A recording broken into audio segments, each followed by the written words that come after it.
Martha's 58-year-old bones creaked awake, craving rebellion. Not bungee jumping, but something wilder, purpose. Seattle's gray drizzle mirrored her climate dread. That gnawing fear her grandkids would only know robins from picture books. Then she spotted it, her abandoned field notebook, spine cracked like parched earth. Lit farmers market meetups with urban birdwatching collective had seemed silly before. But today? Scribbling sparrow dramas in margins felt like decoding secret hope.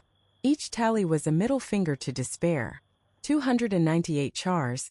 Martha's rebellion wasn't about leaping off bridges, it was about noticing.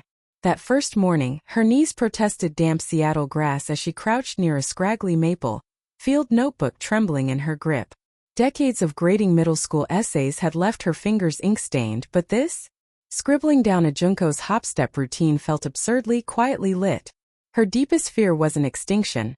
It was becoming a footnote in her own life. Like those brittle grocery lists tucked in notebooks' back pages. Relics from when her world had been smaller than a supermarket aisle.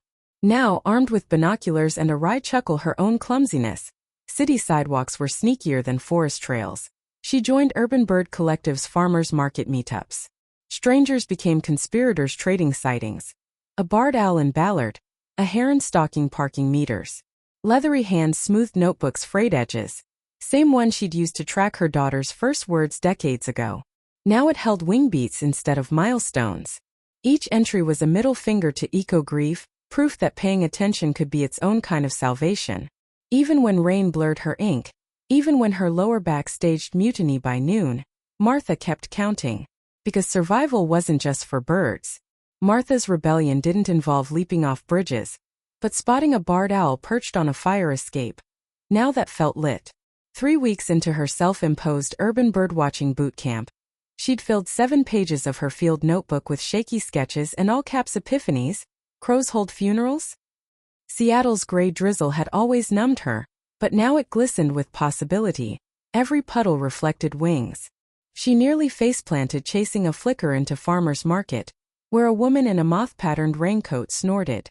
Honey, if you're gonna stalk warblers, least invest in non-skid saws. Rita, 71, ran Puget Sound Bird Nerds, a collective of women who tracked feathery locals like neighborhood gossips. Their meetups involved more almond croissants than binoculars, but Martha clung to their laughter like a life raft. Rita slid her a napkin scribbled with migration patterns. We're basically avian private eyes. Climate grief's got nothing on us. Martha's notebook became a testament to small victories. A hummingbird's nest woven with dental floss. A sparrow's triumphant theft of a French fry. Each entry quieted voice whispering too late, too old. One damp Tuesday, she spotted a juvenile eagle circling freeway overpass. Its wingspan wider than her Subaru. Her pencil trembled as she recorded sighting, realizing notebook wasn't just tallying birds. It was proof she still knew how to pay attention. By solstice, Martha's knees no longer creaked. They pivoted ninja quick toward rustle of wings. She taught Rita's granddaughter to ID robin calls by their cheerily cheer-up rhythm. Market vendors saved her bruised peaches for jam, grinning as she ranted about Crow's tool-making skills. Grief hadn't vanished, but it had company now. A fluttering, cawing, unapologetically alive brigade. Martha's rebellion, it turned out, wasn't in grand gesture, but in stubborn act of noticing. And damn if that didn't feel like bravest thing yet. Martha's rebellion didn't need bungee cords. Just binoculars, a stubborn streak, and a field notebook she'd swiped from her grandson's backpack. Seattle's drizzle be damned. She marched toward Green Lake with all grace of a sleep-deprived heron, muttering about sciatica and capitalism. Urban birdwatching collectives weren't exactly punk rock, but neither was eco-grief, and hers had gotten so heavy it threatened to sink her morning crossword ritual. Farmers market meetups with Puget Sound bird nerds, self-proclaimed with ironic glee, revealed 2 truths. First, crows remembered human faces better than Martha remembered her Wi-Fi password. Second, tracking cedar waxwings gulping down fermented berries, their tiny lit antics documented in smudged ink, made her forget, for whole minutes, latest wildfire headlines. Missteps came, of course. She logged 3 mystery ducks, before realizing they were mallards with weird lighting. Her first attempt eBird crashed app. But each scribble in that notebook, a tally of bushtit flocks, a sketch of a bald eagle's wonky feather, became armor against despair. By June, Martha's knees still ached, but her hands moved with purpose, graphing sparrow migrations against rising temps. Data turned personal when she spotted a violet-green swallow nesting, where a developer's sign would soon stand. That notebook, clutched like a protest sign, fueled her late-life guerrilla act, rallying collective to tag site on iNaturalist until city planners blinked. Eco-grief didn't vanish.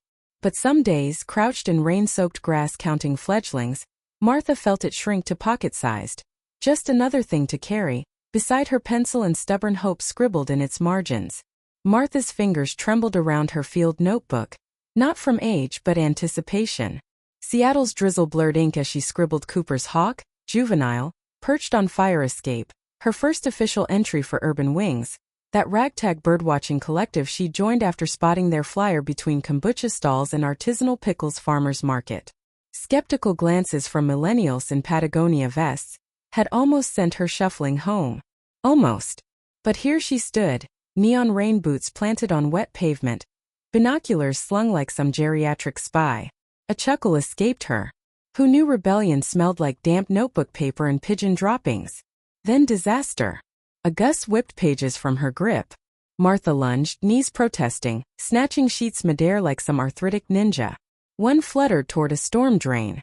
With a grunt louder than a startled crow, she belly-flopped, arm outstretched, snagging it just as a passing cyclist yelled, "Damn, Grandma's lit!"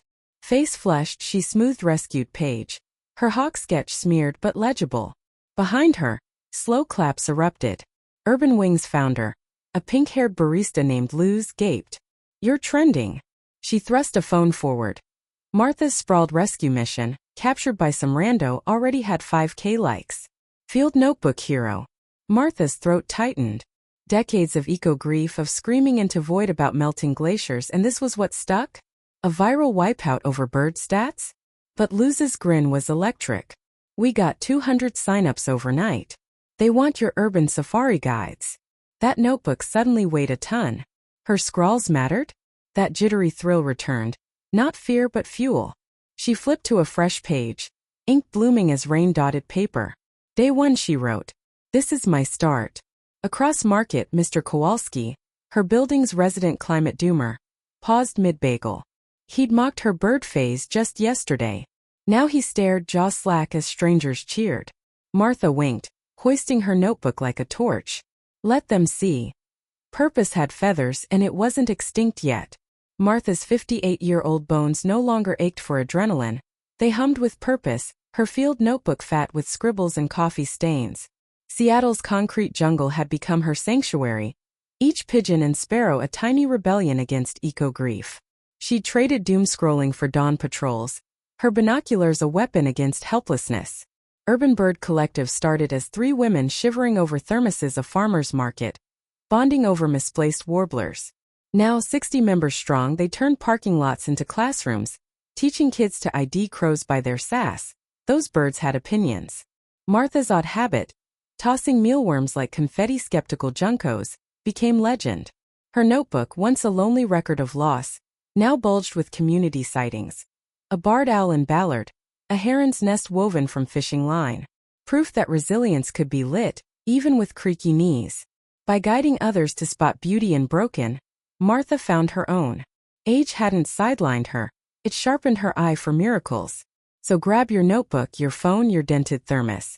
Track hope where it nests.